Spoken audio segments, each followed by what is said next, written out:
What's up, people? My name is Giancarlo and welcome to Adorama TV.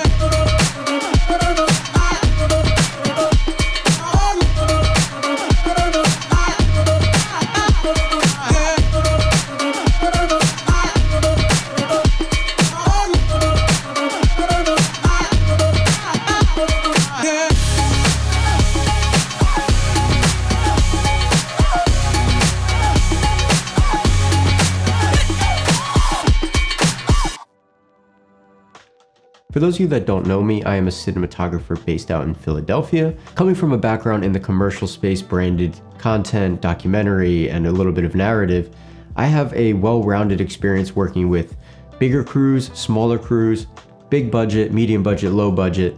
So I have a wide variety of, different projects that I've worked on and experiences.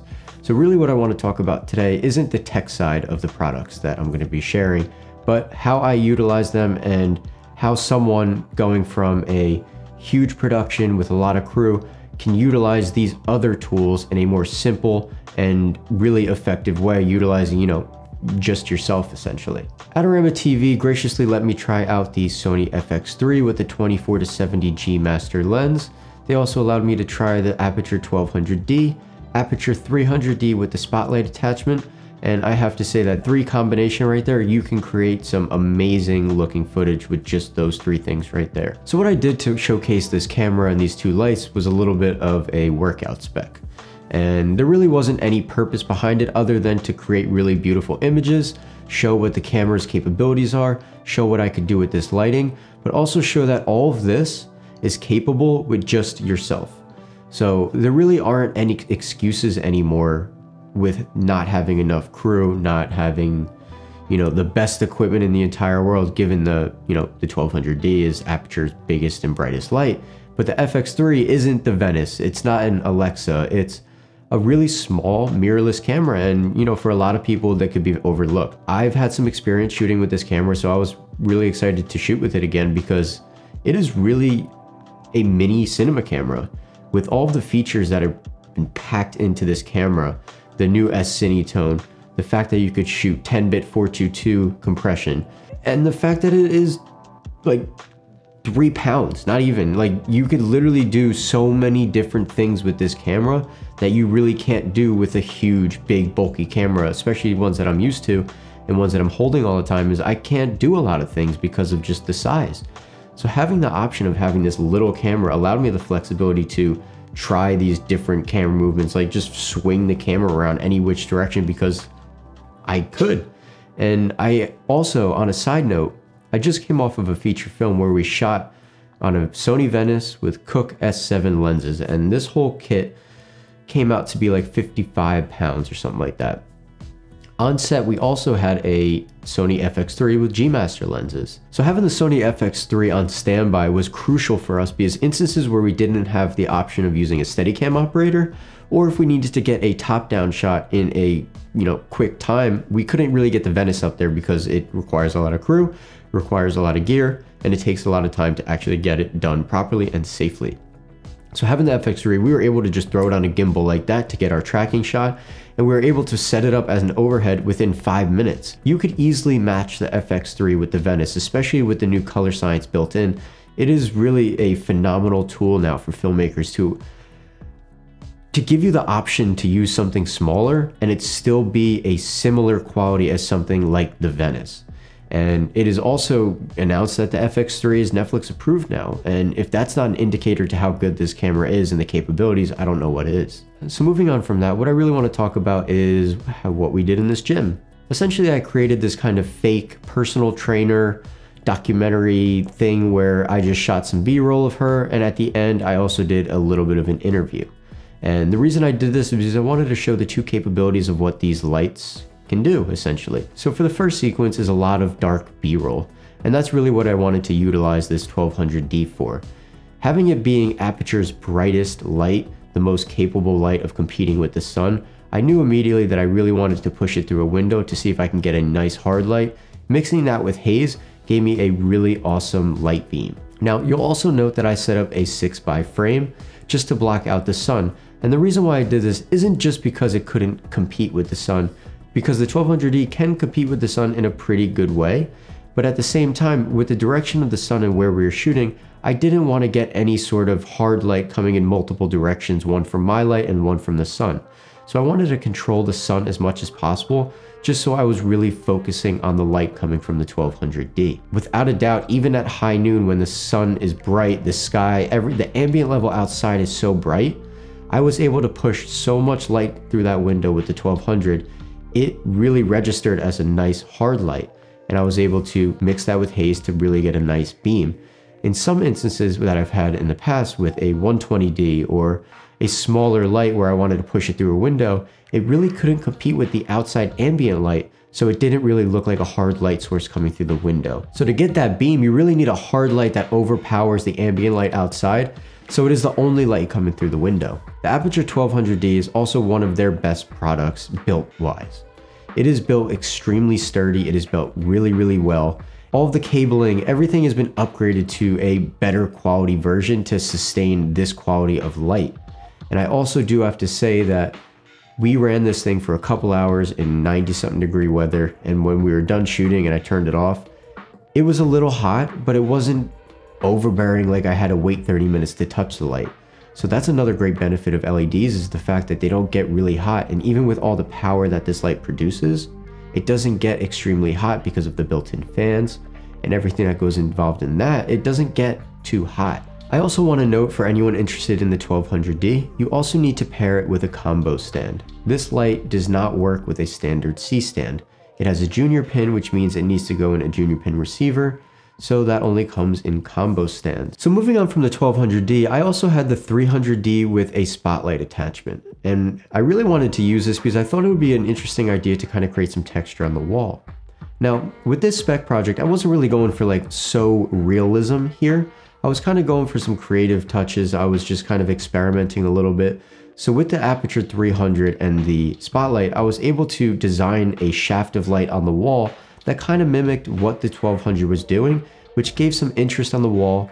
It gave a little bit of texture, and it also just looked really cool, I felt like. What I really want to say is having that shaft of light on the wall isn't really realistic, especially when looking at where the 1200D is coming through the window. And I totally understood that it wasn't realistic. But at the same time, I was like, this could be a really cool opportunity to try something, create some interest in the background. And for a lot of people, it kind of fits still. Like to a human mind, it's like, oh, that makes sense. But for a lot of people that are very technical and understand light and the direction, you know it doesn't make sense. But it gives you the option to try something like that, to create a really cool looking image that isn't just very, one light just through a window. Creating texture on the wall, creating interest. These are all part of the job as a cinematographer, is to balance the realism, balance creativity, balance interest. All of these different things is where you can find your creative freedom. Another great tool for the spotlight is the fact that you could shape it to be any light you want. You can create a hard edge, you can soften it. Something I also did was I had a little bounce board just for a little return. And instead of using the shaft of light on the wall, I shrunk up the light and designed it to only fit the square of the bounce, so it hit the bounce and kind of returned on her face. I do have to say I'm really a big fan of Aputure lights. I do find that on a lot of shoots that I'm on, the 1200, the 600, these are lights that a lot of people are using now. And on my feature that I just shot, I had two 1200s, I had a 600, I had a Nova. I had all of these lights disposable to me, and these are pretty much what I used the majority of the time. There are a purpose for these older school lights, these bigger, huge lights that I do use still. But at the same time, if you are minimal a crew and you don't have 30 people, you don't have, a big budget, a big G&E crew, it's just you and maybe two other people.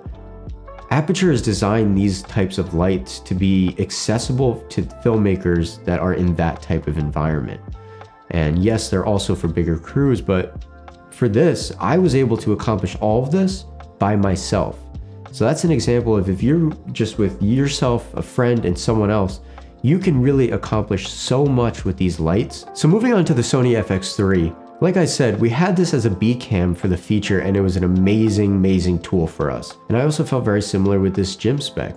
I was able to move the camera around in all these different places, whip, flip, turn, do all these different things, go high up without breaking a sweat, breaking my back, and still retaining amazing image quality. It's not like I was shooting on a small mirrorless camera that, you know, doesn't look like a cinema. It just looks like a regular DSLR.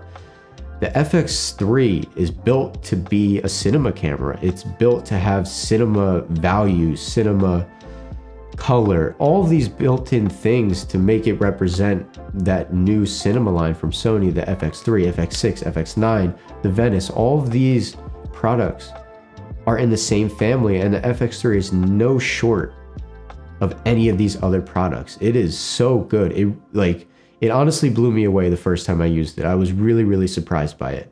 I know this isn't a technical video, but I do want to list off a few technical capabilities that this camera provides. The Sony FX3 is a full frame camera. It has 15 stops of dynamic range, built-in 4K 10-bit 422 compression, optional RAW capabilities with an external monitor at 16-bit. It has a 3-inch LCD rotating screen, ISO capabilities of 80 to 409,600. How do you even get the ISO up to that? Like, I don't even know what that means, really. It essentially means you could see in the dark. That's pretty much what it means. It has built-in S-Cinetone color science to match all of the other cinema line cameras. Another really cool feature is the autofocus, and this is something that I found to be really interesting, actually, because someone that has really been a manual focus user for years now, doing it myself or having a focus puller, I haven't used autofocus in years. This was actually the first time I used it, and I was pleasantly surprised by it. It honestly kind of allowed me to focus on other things instead of the focus. Normally I would be like, well, I need to make sure the focus is right and where I want it exactly. But this focus is so smart. The eye focus, the auto tracking, everything is so smart that I didn't even question it once, to be honest. Like I don't even think I tried going back to manual. It allowed me to focus on the composition more, the lighting, the action that the talent was doing, and the focus was just secondary at that point, and it was perfect, really. Another really cool is the fact that this camera is kind of modular. You don't really need a cage to build this out. It has a lot of quarter threads going around the camera for all of your different building capabilities and building needs. This camera has built-in stabilization, which is really cool, and I actually noticed it while shooting handheld. Normally, if you're shooting a handheld with a really small camera, there could be a lot of, you know, micro shakes and stuff. But with the internal stabilization, I noticed how smooth the camera actually is. And when playing back the shots, I'm like, this kind of looks like a gimbal. You know, maybe not really, but at the same time, there aren't these little, like, tiny little things. It's like way smoother, and having that internal stabilization for someone that shoots a lot of handheld could be extremely game changer, especially coming from big cameras again with the easy rig and having all that weight and doing all these different things. If you could do that with a little tiny camera with the stabilization, that's pretty game changer if you ask me. Another really cool feature, especially with a camera this small, is the audio capabilities. And even though I didn't really do audio on this project, you have XLR options. And for someone that works specifically with audio people all the time, having the option of XLRs just increases the value of your audio quality. And, you know, it gives the audio guys better opportunity to plug in better equipment. It gives them more free range to get the best quality audio that they can, and it's not just like an 1/8 inch jack. They have the option to really utilize full capability of audio within this small camera. I also want to mention that the Sony FX3 does not have built-in NDs, so I paired that with the 24-70 G Master and Moment variable ND. 4 stops to 32 stops. This allowed me the flexibility to maintain the image quality, maintain the balance between highlights and the shadows. This camera also takes CFast Express and SD cards as well. So both of these cards can be used at the same time for double backup, which is really awesome for safety and making sure that you are never going to lose your footage. So the last thing I want to mention is just the interview setup that I did. And this was a very quick setup because I wanted to note that, again, this was just me. I didn't have a whole team to set up this huge elaborate interview setup. So what I did was just take that 6x frame as an ultra bounce, took the 1200D, bounced it into it, and went through a full grid diffusion, kind of like a book light.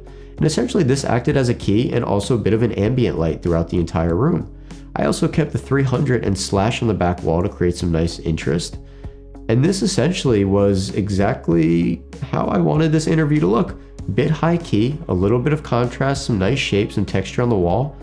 And having just those two lights gave me the exact look that I was looking for, and I was able to set this up within 15 minutes of just being me. But again, I just wanted to really show to you guys that all of these products are meant for a user that is alone, a solo shooter, a shooter with a small crew, because all these products are built for you guys, and they also have the capability of being used for bigger productions as well. So the versatility of all of these products really is quite amazing now. When looking at this interview, you could obviously notice that the skin tones are really gorgeous. They're beautiful. They look real. Like in some other scenarios, I used to own a Sony a7 III, and there were instances where I honestly didn't like the color of the skin too much. But with the new S-Cinetone and with all the new colors built in, it looks like a Venice. It looks like an FX6. It looks gorgeous. The highlight roll off is really subtle. It's really nice. And honestly, I'm just so pleasantly surprised with this camera. It's kind of transitioning me to purchase one, because I've been a Blackmagic user for a while now, and I've been looking to potentially get another camera, and after using this camera, it seems like it's a really good possibility, because I know the capabilities of it now, and I can really see the benefits of having a camera this small, this size, and the fact that it's also Netflix approved also gave me another reason to look at this camera as, you know, this could be a great beat cam like the feature I was on. This could be an option in case we don't have money or time for a Steadicam, where we could just throw it on a gimbal.